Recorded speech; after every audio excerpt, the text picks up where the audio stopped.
Hey, salut les Comicsvores et bienvenue sur Comics Force. Je vous avais présenté l'un des Superman de Marvel il y a peu, alors je me suis dit qu'il pourrait être sympa de faire la même chose avec Batman, sous une forme albinos on va dire. Ah, et l'été est passé, alors on va aussi reprendre un rythme de publication correct. Bref, sans plus attendre, découvrons aujourd'hui Mark Spector, le Chevalier de la Lune.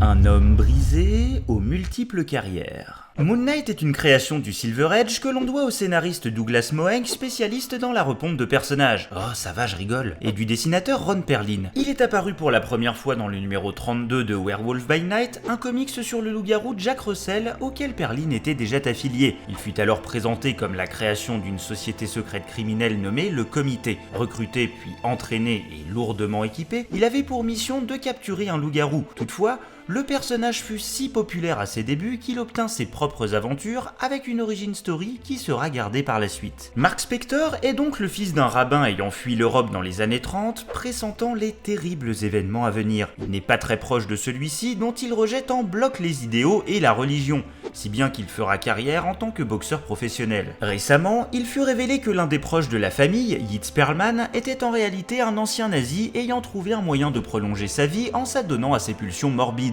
Un jour, Mark découvrit une pièce secrète dans la synagogue où Yitz, de son vrai nom Ernst, torture et assassine des juifs. Effrayé, il parviendra à s'enfuir non sans avoir fait preuve d'un grand instinct combatif. Cet épisode douloureux le traumatisa et causera chez lui un trouble de dissociation de l'identité. Par la suite, il rejoindra les forces spéciales Navy SEAL de l'armée américaine, mais quittera l'armée après seulement quelques années de service à la suite d'une faute grave. Mais Mark est un homme plein de ressources qui n'hésitera pas à se reconvertir une nouvelle fois, rejoignant cette fois-ci la CIA. Il y retrouvera son frère Randall et rencontrera aussi l'agent William Cross, deux personnages qui ne tarderont pas à devenir certains des plus grands ennemis de Moon Knight. Cross est un traître qui utilisera les informations acquises dans sa profession à des fins personnelles sous le nom de Crossfire, tandis que Randall vend des armes aux ennemis des États-Unis. Ce dernier est d'ailleurs loin d'être un enfant de cœur, car il n'hésitera pas à tuer la petite amie de Mark qui avait découvert ses plans. Notre chevalier le traquera alors sans relâche et finira par l'atteindre avec une grenade, laissant Randall pour mort. Celui-ci survivra et reviendra à plusieurs reprises, complètement psychotique. Il finira même par devenir le Shadow Knight, sorte de némésis ultime du Chevalier de la Lune. Des suites de l'opération Cobra qui visait à contrôler les agents de la CIA par cette dernière, Mark quitta l'agence, lassé de toutes ses épreuves, et devint alors mercenaire. L'avatar du dieu Khonshu. Lors d'une mission en Afrique, il rencontrera le français Jean-Paul Duchamp, surnommé Frenchy, qui deviendra rapidement son meilleur ami. Point bonus, en plus du nom et du surnom affiliés au personnage, celui-ci donne une image très originale de la France.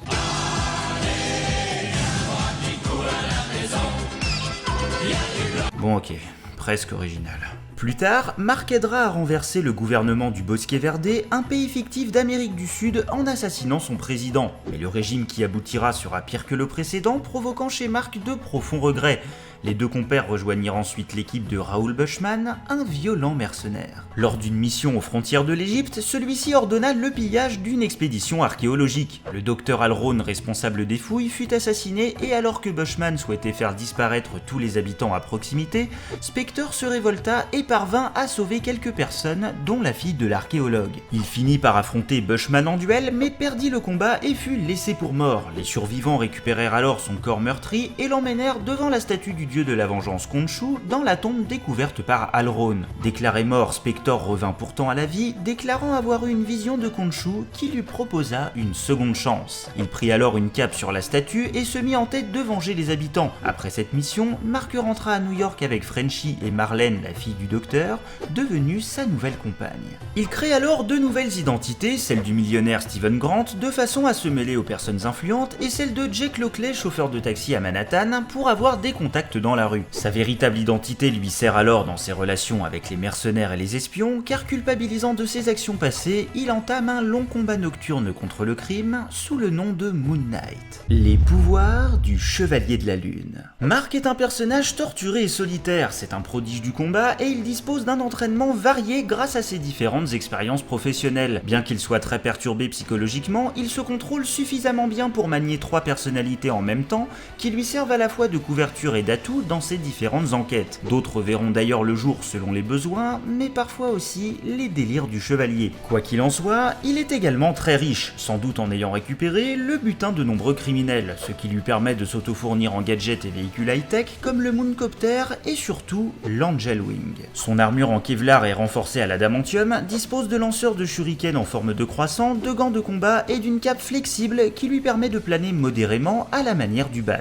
Initialement, grâce à son lien spécifique avec le dieu Khonshu, il était sensiblement plus fort la nuit et beaucoup plus les soirs de pleine lune. De plus, Khonshu pouvait le ressusciter à sa guise, faisant de lui un être potentiellement immortel. Mais suite à un affrontement avec Bushman, il perdit ses pouvoirs.